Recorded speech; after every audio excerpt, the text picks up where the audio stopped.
What's up, guys? I just have the privilege today to sit down, and hopefully the Wi-Fi does not get in the way of this interview. But today I get to talk to the chaplain of the Cleveland Browns, the Cleveland Cavaliers, as well as the Cleveland Charge, I believe, and that's Chaplain Nobles Darby. How are you doing today, sir? Yeah, I'm good, man. Carson, appreciate the opportunity to come on, just chop it up Hmm. with your audience, man. And we gonna cross over a little bit Yeah. between both of the sports, Yes, man. sir. But yeah, good to be with you, man. Yep, that's the plan. All five people watching are about to get a treat. Yes, sir. All right. Let's do it. All right. Let's do it. Well, dude, I just want to start off, just kind of let everybody know how your walk with the Lord began, where you're at, how you end up in Cleveland. Have you always been there? Just kind of give us Yeah. like your background and kind of like a little mini testimony of yours. Yeah, yep, for sure. So I'm a preacher's kid, so grew up in church. My grandparents were pastors, my parents were pastors. Literally Mm, everybody in our family did something with ministry. I knew at an early age that I loved God, so I literally gave my life to Him at 7. At mm, 13, I felt like there was a call of God on my life, something specific that He wanted to do, and so. At 13, I knew he called me to ministry. Now, I'll be honest, man, I didn't know too many 13-year-olds stepping into a call of ministry, so I ran just out of fear, man. I'm like, yeah. nah, I'm not doing that. But God never let me get comfortable in my no, so to speak. So Mm, after 3 years, ultimately surrendered, and gave in to or said yes, I should say, to that call. But I was also a three-sport athlete, so I played football, basketball, baseball, and interestingly enough, I was always the guy on our teams that was praying for, our group before we ran out of the mm, locker room and ran onto the field, ran onto the court.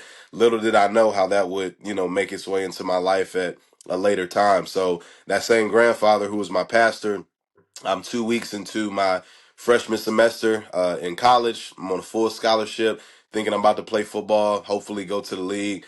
And mm, that grandfather passes away. So instead of leaning into my Christian principles and things that I grew up in, man, I turned towards alcohol, women, a number of different things I never should have. And ultimately, man, it resulted in me losing that scholarship after 3 semesters. So I had a mm, 1.06 GPA. I wound up coming back home to Cleveland. I'm dealing with depression and suicidal thoughts. And one of the last conversations that my grandfather and I had, he told me I would need God to make it through college, and that Jesus would have to be my foundation in my life. And so, literally, man, I remember very vividly just giving my life back to Christ. I rededicated myself to Him. And I just asked if the Lord would give me an opportunity to use my testimony to encourage coaches and athletes mm, professionally. So, I get introduced to FCA in 2015. I come on staff in 2018 and really just began to ask the Lord to create opportunities, again, to share my faith, and got plugged in with the Cavs and the Browns. And here I am, man, that 16-year-old kid, 20 something years later, even though I never made it to the league as an mm. athlete, I still made it, albeit to impact the game in a different way. So, that's the condensed version of the testimony, man. But I'm just a dude Yeah. that loves God, love ball, and love the opportunities that I have to share His love, with pro coaches and athletes. Yeah. And dude, it's so cool that even just like you being a little kid praying for your team and then, going through what you went through in those years of college, like it's so perfectly prepared you for your what you're doing now is ministering to the Yeah, professional athletes. And so just really cool how even in those kind of hard times, those ups and downs, you see the Lord's like perfectness and you see his hand guiding you through and it's all for a purpose. So it's a really inspiring 100%, man. story, man. Thank you for sharing. Yeah, for All sure. right. The next question. This one's kind of just for myself because I'm curious. What is your role as a professional sports chaplain look like? So kind of like what exactly do you get to do with that? Yeah, yeah. So I'll give a brief description of both the NBA and the NFL side. Mm, So what I didn't know and what most people don't know, I didn't realize till about 6 or 7 years ago that pro sports chaplains was even a thing. But we are literally the hands and feet of Christ within a professional sports organization. So on the NBA side, what's really cool is 60 minutes before tip off. Everybody sees the tip off. They see, whatever player they came to cheer for that night. But what they don't know is that 60 minutes before that tip off happens, both the home team and away team meet in the locker room. And for 15 minutes, someone like myself gives a pregame chapel message, so the guys are worshiping the Lord together and praying together before they go out on the floor and compete. Mm, You have some guys that, want to do a little bit more. So you'll have like one-on-one discipleship opportunities. You get to be a part of guys' lives. You're talking to them about their marriages, about their roles as husbands and fathers, about, things away from the game and things of that nature. In football, it's a lot more hands-on, and I always say, man, with football being more of a violent sport, those guys tend to be a little bit more spiritual because they don't mm, know, if that game is going to be their last one. But, if yeah. that's what brings them closer to Jesus, then so be it. Hey. But in the NFL, I'm at our practice facility several times a week, running Bible studies for our players, our coaches, our personnel that work throughout the building. And then every night before the game, there's a pregame chapel service because, not like you and I, these guys don't get to go to a traditional church service. So, this Mm, provides them a space of quiet, a space to get away from all the noise, be rooted in their faith with the Lord. And so it's just a really cool opportunity, man, to be a vessel really that is bringing them closer to God and ultimately helping them to understand, the Great Commission. So within their locker rooms, and within society, how can believers that are, so how can the athletes that are believers reach other guys on the team that do not yet believe? And then how can they use their platform and influence to point people in society towards Christ as well? So I'm really blessed to, navigate those two spaces in that way and, just share the love of Jesus in hopes that, they learn to do the same as well. yeah, dude, that's awesome. I got to hear from one at my the chaplain. I can't remember what team he was from. It was one of the Texas teams. But he came and spoke at my college's chapel service, and that was the first time. I'm like a huge NBA guy. I pride myself on my NBA knowledge. And I had no clue that that was even a role. And so that was really cool to from. I got to hear a little bit from him that day. But man, you went into a lot of detail, so that's really awesome. And what a cool way to like reach. I mean, I don't know. Are the services like very big? Like, do you usually get a good turnout for So I stuff? would say, yeah, I would say, man, it really just depends on who's in town. So, like, for example, this past NBA season, the Charlotte Hornets, they were represented really well. The Raptors were represented really well, but Mm, and I could name so many different other teams. But what's really encouraging is, again, society just sees these guys through the lens of a pro athlete, or they see them through their social media. What we see behind the scenes, is guys that you didn't even think, or didn't even know were pursuing faith. And so it's mm, really cool just to, see them in these settings, respect their privacy, but, also just be someone that God is using for those 15 minutes to hopefully plant a seed, that will transform their lives, through the power of the gospel. So, I really believe, man, what the Apostle Paul talks about, it's one plants, one waters, but God gives the increase. So, what you come to find out in pro sports ministry is that at the end of the day, we can't control what happens with the seed, but we do have a responsibility to plant it. And so, mm. for whoever wants to come into these settings, it's just a really cool opportunity to share Christ with them in hopes that they're doing that within their locker rooms as well. So, yeah, but Yeah, faith is definitely a priority across the NBA and the NFL. But I know you're a basketball guy, so yeah, a yeah, lot of yeah, a lot of guys on the NBA front that are pursuing Jesus. So that's dope to see. yeah. That's awesome, man. Thank you for sharing and giving us that insight. It's really awesome. Another question I have, and this one's kind of a little bit less about your job, but and kind of more from your own life. But what is one of or the biggest life lesson that you yourself have learned from sports? That could be playing, watching, in your Yeah. job setting. But what's like the biggest thing that sports has taught you about life, the Lord, etc.? Yeah, I would say, man, in sports we have like all these cliches, next man up or, next play, all that type of stuff, man. And, for me, one of the biggest lessons sports has taught me, just in life, is that your mistakes don't have to define you, but they can help define who you become. Mm, So in a game, in a practice, you're going to make, a ton of mistakes. Hopefully not too many because you're not going to see that much playing time. But there's going to be things that happen. At the end of the day, though, you have an opportunity to respond, whether it's through how you show up in film, how you show up in practice, more importantly, how you show up in life. And so I mm, just had to learn, man, that a mistake is never a loss. It can really become a lesson.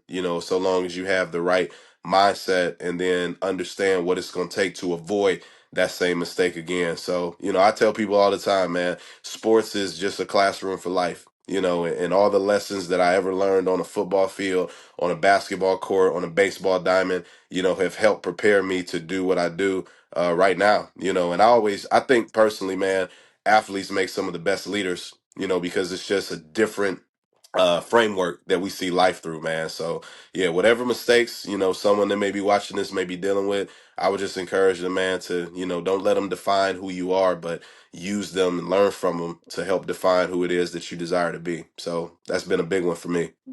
yeah.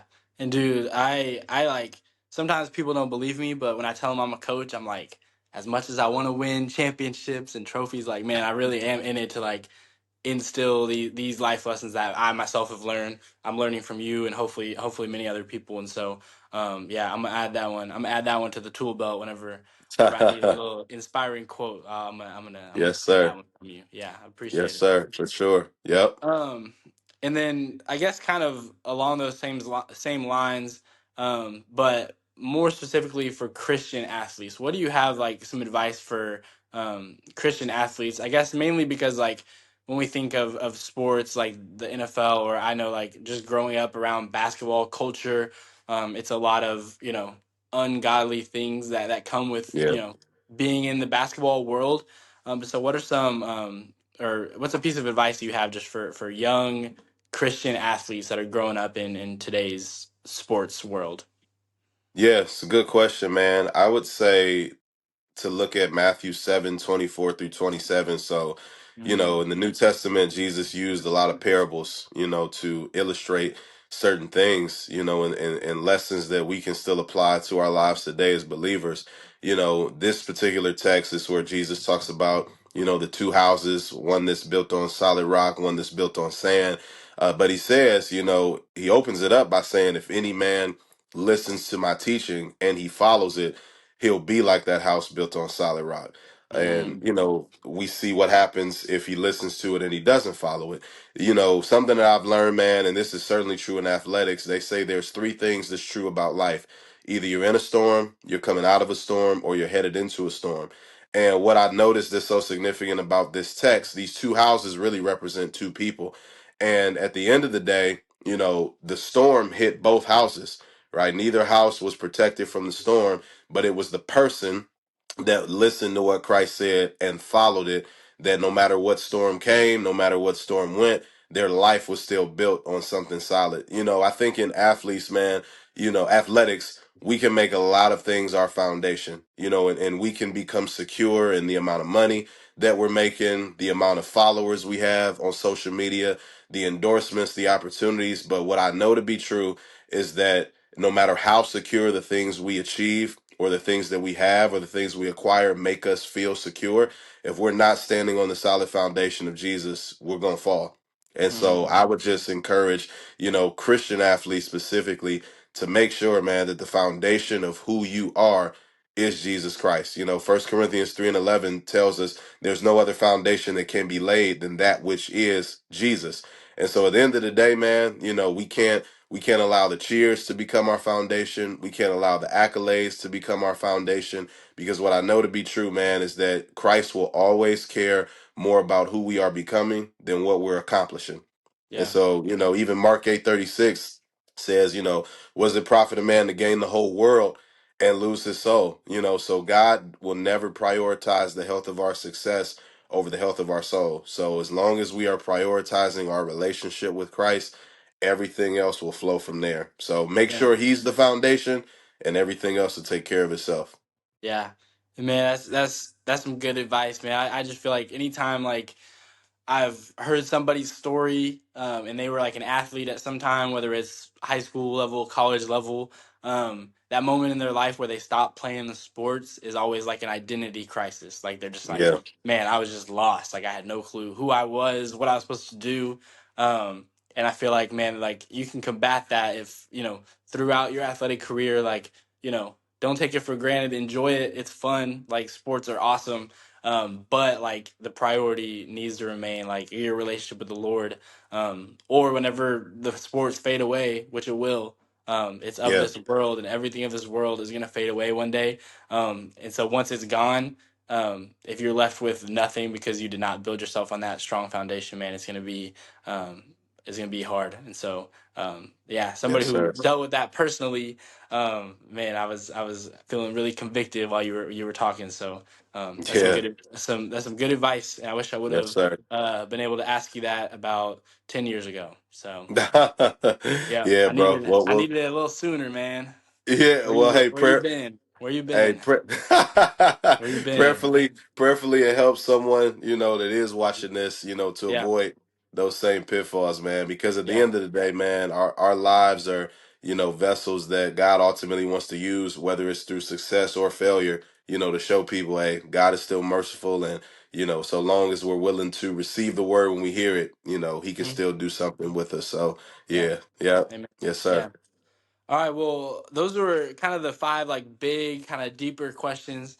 So I got these four. We'll call it rapid fire. I wanna be respectful of your time and let you get on with your day. Yeah, let's do it, man. So these are just four questions, more on like a silly note. We're just kind of like random. First one is just who is your favorite NBA player of all time? uh, LeBron. Yeah, I guess being from Cleveland, I shouldn't even ask. I should have known. Yeah, Yeah, yeah, it makes yeah. sense. It makes sense. I will say he is. Jordan's a close second. Jordan's a Yeah, close second. yeah, he's Yeah. he's my goat as well. I've had many arguments, and I will not stop having those arguments. Yeah. Until I yeah, we don't have time for that. We're not getting into that. The next one. What's your favorite Bible verse of all time? Yeah, I actually got it tattooed on me, man. Isaiah Mm, 54:17. No weapon formed against me shall prosper. So, mm, weapons are going to form. The darts are going to fly. The challenges are going to come. But so long as, we're rooted in Christ, man, like nothing that we ever experience will ever be able to defeat us. Something I mm, tell my athletes all the time is something I live by. Because of what Christ did on the cross, we live and play from victory, never for it. So at the mm, end of the day, no weapon form. So let it mm. form, but through Christ it cannot prosper. So yeah, that's been a big one for me. Yeah, dude, it's awesome.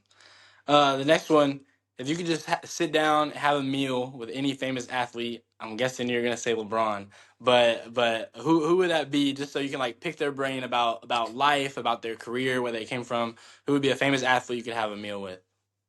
Yeah, that it actually wouldn't be LeBron, Okay, okay. yeah, yeah, yeah, yeah. It wouldn't be LeBron. I would say, man, I would love to sit down and have a conversation with uh Serena Williams. I would Mm, want to find out from her. I mean, you're talking about sustained greatness, over an extended period of time, right? She was so dominant, and was just like killing the game of tennis for such a long time. But obviously, the discipline, the work ethic. So, mm, yeah, I'd love to sit down and, just pick her brain around, what it took, in order for her to be so great for so long. So that would be a good conversation for yeah, sure. that's a great answer. My mom and my grandma were tennis girls, so I grew up watching Okay. tennis. So we're big tennis family. So that's a great answer for me too. Okay. Dope. All Dope. right. And then the last question, and Hmm. I want a creative answer. It is Yeah. what Bible character do you think would be the best basketball player? And then add your reasoning to why you said who you say. Yeah. Yeah. No, this one is pretty easy for Okay. me. Because he had one of the coldest crossovers, Okay. in the history of the Bible. Paul. I think Paul Oh, would be that. okay. Yeah, Paul would be that guy. So, Damascus Road I was like like it. his crossover. Yeah, and Yeah. then after his conversion, he was helping people cross over from death into life. Mm. So Yeah, yeah, and yeah. I love, I actually spoke on this a couple weeks ago at a camp I was speaking at, and Paul talks in scripture about all these things that he was.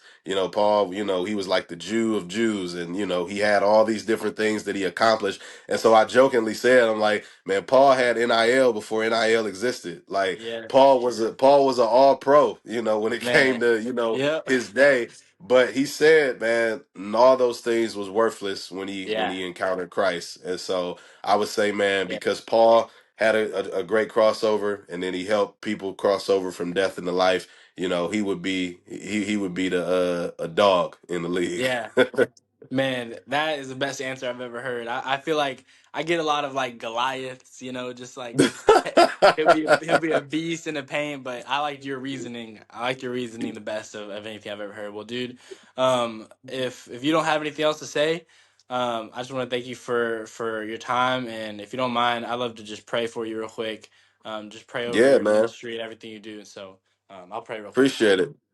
Cool. Before you pray, let me just say Oh, this, man. yes, sir. I just want to shout you out for doing this, man. Mm, At the end of the day, like we were talking about off camera, we have to leverage our platforms of influence, because at the end of the day, whether you have 500,000 followers or five, like, all of us have a level of influence that God has given us.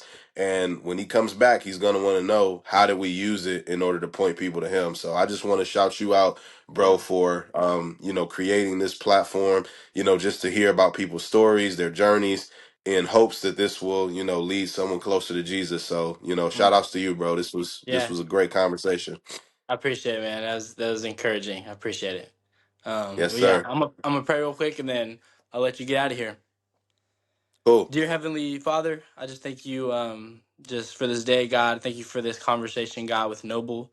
I just thank you for the ministry that he does, God, in such a cool and unique situation that you've placed him in, God. I just pray that you can continue to guide him, God, to use him, to touch the lives of these professional athletes, God. Whether it's the ones in the Cleveland organizations, God, or the ones that are just visiting on a road trip, God. Nobles has just such a cool opportunity in those little 15-minute sessions before tip off, God, just to show them who you are, what you've done in his life, God, and what you can do in their life. So I just pray for him and his ministry that you continue to bless him, God. Please bless his family, keep them healthy, God, and continue to work in his life like you have done, are doing, and will continue to do. And it's in your name I pray. Amen. Amen. Thank you, man. All right, man. See you later. Thanks for hopping All right, bro. on. Appreciate it a lot, dude. All right, bro. Take care, man. Appreciate See you, you. man. All right.